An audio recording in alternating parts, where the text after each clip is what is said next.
ఇప్పుడు ఈరోజు సినిమా వాళ్ళని కానీ ఎవరిని పడితే పొలిటికల్ లీడర్స్ని అందరినీ సోషల్ మీడియా హద్దులు దాటి వ్యవహరిస్తుందని మాత్రం చెప్పొచ్చండి. ఎందుకంటే సినిమా వాళ్ళని మన దేవరా అవ్వచ్చు, లేకపోతే ఇంకోటి అవ్వచ్చు, ఇప్పుడు ట్రోలింగ్స్ చేయండి. మీ ట్రోలింగ్స్ తప్పు చేస్తే ట్రోలింగ్ చేయగానే హద్దు మీరుతున్నారు. ఈ ట్రోలింగ్స్ వల్ల కొంతమంది ప్రాణాలు పోతున్నాయి, కొంత అసభ్యకరంగా మాట్లాడుతున్నారు, అసభ్యకరంగా చేస్తున్నారు. దీన్ని మన ట్రోలింగ్స్ ని హరికట్టకపోతే మాత్రం రేపు మొత్తం టోటల్ చాలా ఇప్పుడు కష్టం అవుతుంది.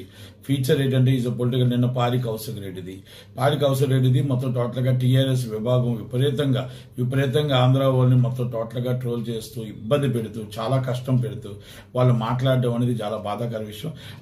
మాట్లాడితే ఆంధ్ర వాళ్ళు దొరుకుతున్నారు. ఇప్పుడు ఆయన ఉన్న 10 సంవత్సరాలు ఉన్నప్పుడు ఆంధ్ర వాళ్ళని సొంత బిడ్డల్లా చూసుకుంటాం అన్నాడు. ఇప్పుడు ఏమంటాడంటే ఇప్పుడు ఆయన మళ్ళా గవర్నమెంట్ రావాలా, మళ్ళీ తెలంగాణ వాదం లేపుతాడు. కానీ మాకు ఎప్పుడు తెలంగాణ వాదం ఆంధ్ర వాదం రెండూ లేవు. మేము తెలంగాణ బిడ్డలమే, మేము ఇక్కడ సెటిలర్గా ఎప్పుడో సెట్ అయిపోయి ఉన్నాం. కనుక మేము ఎప్పుడు కూడా 2 రాష్ట్రాలు బాగుండాలి, ఆంధ్ర బాగుండాలి, తెలంగాణ బాగుండాలి, తెలుగువారు ప్రపంచంలో బాగుండాలి అనుకునే ఉన్నాం తప్ప. కానీ ఈ రోజు ఈ అవమానకరమైన మాటలకి కేసీఆర్ గారు, కేటీఆర్ గారు సమాధానం చెప్పాల్సిన అవసరం ఉంటుంది. నెంబర్ 1. రెండోది నేను ఏమంటే సినిమా ఫీల్డ్ లో ఇప్పుడు మహాశోషను, ఛాంబరు, కౌన్సిల్ సీరియస్ గా తీసుకోకపోతే ఈ కింద ట్రోలింగ్స్ చేస్తున్నారు. హీరోయిన్ని ఇష్టం వచ్చినట్టు మాట్లాడుతున్నారు, వాళ్ళు ఎవరు ఇష్టం వచ్చి హద్దులు మీరుతున్నారు. పోలీస్ డిపార్ట్మెంట్ కూడా సీరియస్ గా తీసుకొని మేమేమంటున్నాం అంటే అమెండ్మెంట్ చేయండి, ఈ చట్టాలు పనికి రావట్లేదు, ఈ చట్టాల మీద అమెండ్మెంట్ చేయండి, పార్లమెంట్ లో అమెండ్మెంట్ చేయండి, ఇక్కడ కూడా మీరు ఆడియన్స్ తీసుకొచ్చి వాళ్ళ మీద పీడీ యాక్ట్ పెట్టండి. ఇలాగ ఎవరైనా తప్పుడు సమాచారాలు తప్పుడుగా కానీ ఇలా వ్యవహరిస్తే మాత్రం సీరియస్ గా తీసుకోకపోతే ఈ ట్రోల్స్ చాలా చాలా బాధాకర విషయం. కొంతమంది ఆత్మహత్య చేసుకుంటున్నారు. ఈ లోన్ యాప్లు అని, ఈ ట్రోల్స్ అని, ఈ ట్రోలింగ్స్ మాత్రం చాలా చాలా కష్టంగా ఉంది. ఎందుకంటే మొత్తం సినిమా ఇండస్ట్రీని ఒక శనిగా పట్టుకొని కూర్చొని చంపేస్తుంది. సినిమా ప్లాపా హిట్ మీరెవరండి చెప్పగలుగుతారు? మీరెవరండి డిసైడ్ చేయగలుగుతారు? 2 నిమిషాల ట్రైలర్లో మీరు ఎలా చెప్పగలుగుతారు? మీరు చెప్పేది సినిమా చూడండి, నచ్చితే సినిమా చూడండి, నచ్చకపోతే సినిమా మారే. మీ ట్రోలింగ్స్ చేసేటప్పుడు మీకు తల్లిదండ్రులు ఉన్నారా, మీ అక్కచెల్లెలు ఉన్నారా, మీ భార్య బిడ్డలు ఉన్నారా అని ఒక్కసారి అర్థం చేసుకోండి. మీరు మాట్లాడుతున్నప్పుడు మీకు వాళ్ళకు కూడా చెందుతుందని అర్థం చేసుకోండి. అంతే తప్ప మీరు ఇష్టం వచ్చినట్టు దొరికింది కదా, ఒక చిన్న మెసేజ్ కదా అని చెప్తే చాలా మంది హర్ట్ అవుతున్నారు. మీ పొలిటికల్ లీడర్స్ మీద అవ్వచ్చు, లేదా సినిమా సెలబ్రిటీస్ మీద అవ్వచ్చు, మీ ఇష్టం వచ్చినట్టు మాట్లాడుతుంటే బాధ అనిపిస్తుంది.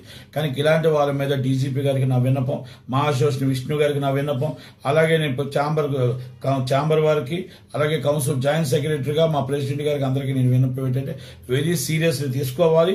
అలాగే ఈజ్ పొలిటికల్ లీడర్స్ కూడా, పోలీస్ డిపార్ట్మెంట్ కూడా తీసుకోవాలి. ఎందుకంటే పొలిటికల్ లీడర్స్ అంటే మీరే రాష్ట్రాన్ని పాలిస్తూ మీరే 10 సంవత్సరాలు పాలించి మళ్ళీ మీరే ఈ విధంగా ట్రోల్స్ చేస్తూ ఉంటే దానికి మీరు ప్రజలకు మీరేం సమాధానం చెప్తారు? ప్రజల మీద మీరు ఎందుకు మీకు ఎంత కోపం అనేది మాత్రం నేను చెప్పగలుగుతున్నా. దయచేసి ట్రోల్స్ చేసేవాడిని ఇమ్మీడియట్లీ అరెస్ట్ చేయాలా, వెరీ పీడీ యాక్ట్ కింద పెట్టాలా. ఎవరైతే ప్రాంతీయవాదం, ప్రాంతీయ విద్వాసం తీసుకొచ్చారో వాళ్ళ మీద మాత్రం రాజద్రోహం కేసు పారి కౌశల్ రెడ్డి గారి మీద తీసుకురావాలా.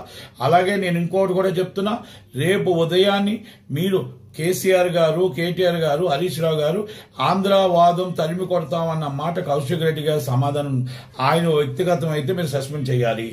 లేదు అనుకుంటే మీ టీఆర్ఎస్ నుంచి గతంలో ఉద్యమం టైంలో ఎలాగైతే మమ్మల్ని తిట్టారో మీరు మళ్ళా గవర్నమెంట్ పడిపోయిన తర్వాత మళ్ళీ ప్రాంతీయ విద్వేషాలు తీసుకురావడానికి మీరే చేస్తున్నారు అనేది మేము భరించేస్తాం. మేము ఒక్కటే అడుగుతున్నామండి మిమ్మల్ని, కేసీఆర్ గారు, కేటీఆర్ గారు, హరీష్ రావు గారు, మేము లేకపోతే సెటిలర్స్ లేకపోతే ఆంధ్ర వాళ్ళు లేకపోతే 25 సీట్లు మీకు వస్తాయా? ఎమ్మెల్యే సీట్లు ఈ రోజు మేమే లేకపోతే మీకు 50 సీట్లు, మీకు ఈ రోజు గ్రేటర్ మున్సిపాలిటీ హైదరాబాద్ మున్సిపాలిటీ మీకు సీట్లు వస్తాయా అని అడుగుతున్నా. ఈ ఆంధ్ర వాళ్ళు మీకు ఓటు ఇవ్వబట్టే కదా సార్ ఈరోజు 39 సీట్లు వచ్చాయి. ఈ రోజు మీరు తెలంగాణ, నేనేమంటే తెలంగాణ బిడ్డలైనా ఆంధ్ర బిడ్డలైనా అందరూ మనం ఒక్కటే ఇక్కడ అన్నదమ్ములుగా బతుకుతున్నాం. మన ప్రాంతీయ విద్వేషాలు రెచ్చగొట్టొద్దు అని చెప్తున్నాం. దయచేసి ఇలాంటివి చేయొద్దు. 15 రోజుల లోపల 15 days లోపల కానీ దయచేసి మీరు ఒక నిర్ణయం తీసుకొని ఆయన మీద రాజద్రోహం కేసు పెట్టాలి.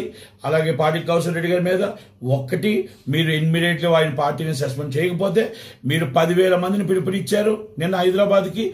మేము 10,100 మంది అయినా సరే మొత్తం టోటల్గా ఆంధ్ర వాళ్ళందరం కలిపి మేము రేవంత్ రెడ్డి గారిని కలటానికి వెళ్ళి మా మనోభావాలు దెబ్బతింటున్నాయి. మేము రోజుకు అవమానపడుతున్నాం. మేము ఈరోజు పరిశ్రమలు అవ్వచ్చు, సినిమా ఇండస్ట్రీ అవ్వచ్చు, మేబీ ఏదైనా ఇక్కడ తెలంగాణ పరిశ్రమలైనా అందరూ కలిసి కలిసే ఉంటున్నాం కనుక దిల్ రాజు గారి ఆంధ్రాలో చేసుకుంటున్నా, మేము ఎక్కడ చేసుకుంటున్నా బిజినెస్లు మేము ఎప్పుడూ కలిసే ఉన్నాం. ఈ ప్రాంతీయవాదానికి మీరు కానీ చర్మగీతం కట్టకపోతే 10,000 మందితో ర్యాలీగా విత్ పర్మిషన్ డీజీపీ గారు సిపి గారితో పర్మిషన్ తీసుకొని మేము ఆంధ్ర వాళ్ళం అందరం వెళ్ళి ఆంధ్ర తమిళనాడు అందరం అండి అన్ని దేశంలో ఉన్న వాళ్ళందరూ ఇక్కడ ఉన్న వాళ్ళందరం వెళ్ళి రేవంత్ రెడ్డి గారిని కలిసి యాక్షన్ తీసుకోమని చెప్తామని మాత్రమే చెప్పగలుగుతున్నాం. Thank you very much. Thank you.